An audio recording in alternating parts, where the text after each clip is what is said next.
What's up guys, so Samsung Galaxy Fold is out now, the first of its kind phone plus tablet which Samsung announced alongside the S10 series, and we also talked about it in detail, the 6 cameras, the beautiful design, the software experience and a very polished build quality. It really looked the unbeatable, perfect next generation product. Then came the Huawei Mate X, the first foldable phone from Huawei that is a 5G monster, and most importantly it has the outward folding which results in a 6.6 inch and 6.3 inch display in each side and 3 cameras for back and front usage. The Mate X is definitely looks cooler compared to Galaxy Fold, and it also has a very genius approach, but durability here will be the main issue because it has displays on its both sides which is supplied by BOE, whereas Samsung is working on foldable displays from years now, and obviously its display is not as durable as of the Samsung Galaxy Fold. So Samsung is looking to bring the next generation Galaxy Fold with this design and with Samsung's own display. And not only this, Fold 2 also confirmed by S10's kernel, which also confirmed the existence of the 5G Note 10. So out comes the new patent files via Let's Go Digital, which shows the possible new design of the Galaxy Fold or Galaxy Fold second generation. This patent is from January 24, 2019, which is before the launch of the Galaxy Fold, which means Samsung had the outward folding in their plans,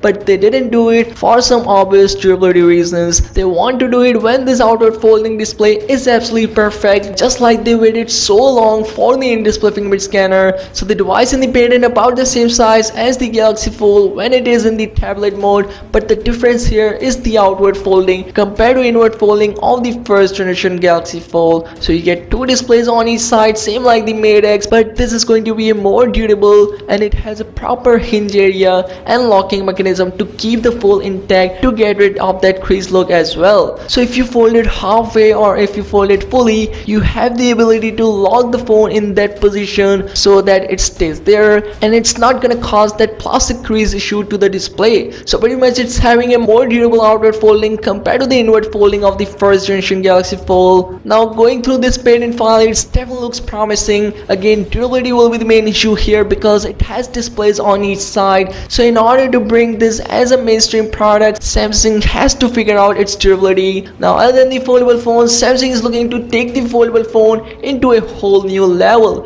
A foldable long phone that folds into a watch that you can actually wear on your wrist. This is something we saw in the future concept videos, that we have a device which is actually a phone that bends into a watch which you can wear. It's so crazy to see that Samsung is actually working on this thing. We have this high quality renders while Let's Go Digital. So as you can see, it's a tall bendable phone that bends into a watch for your wrist. It has a flexible body that bends all the way, and additionally they have also placed a magnet at both ends of this phone which creates this force of attraction to hold this when it's completely rolled up, and that's the way this device will stand nicely on your wrist. And depending on the size of your wrist, you will be able to fold it even further, but obviously it is a patent at this point. But when you unfold it, you get this tall display phone, looks really slim, and there's also a dual cameras on the back. So all in all, it's a very promising product and even newer product like the Galaxy Fold. But in Samsung's business, they like to wait for better